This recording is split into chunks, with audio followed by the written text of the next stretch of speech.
Sfera3 is the sequel of the MetaGarden series, and it is envisioned as a virtual futuristic garden and an ecosystem of imaginary and real things, and it contains small and large instruments-organisms like reactors, collectors, multifunctional capsules, synthetic plants, and asteroids. And of course, at the center of the space is synthetic fountain, imagined to both function as a water treatment system and facility for energy production. And these objects invite us to join them in their ecosystem, and they give us the opportunity to meditate on our future technology plans, as well as to give us the opportunity to reflect on our current situation. And parts of these objects, as some sort of like a living hybrid things, are connected through networks, and they actually capture our desires projected into the future and simulate a space that is less harmful to the environment. One part of the virtual space is dedicated to the production of plasma-treated water and the production of fusion energy, and from huge collectors for storing of various elements needed to create fusion energy to plasma-treated water. All of these elements, in fact, create space for thinking about alternative ways of generating energy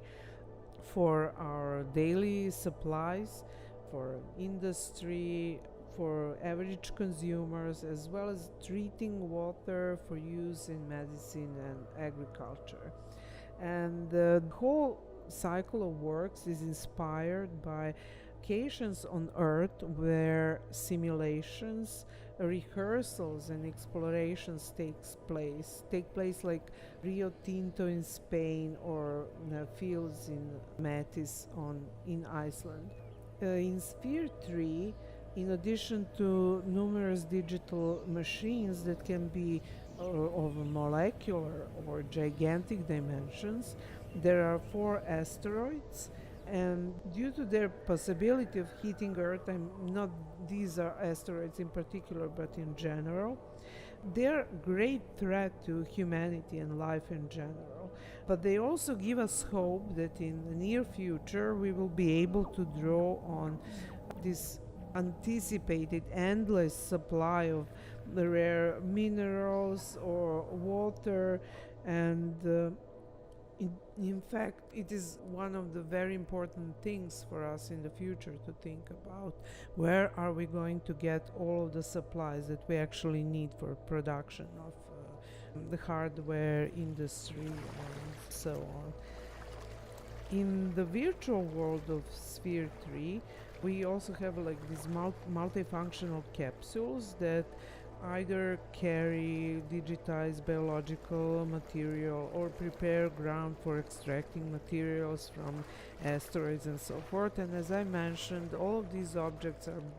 at the same time imagined as both real and imaginary, and both actual and virtual, and they help us to think about these technologies of the future and to expand our mind and try to think ahead, and as Buckminster Fuller said, not to be victims of the future but actually try to plan what's going to happen in the future.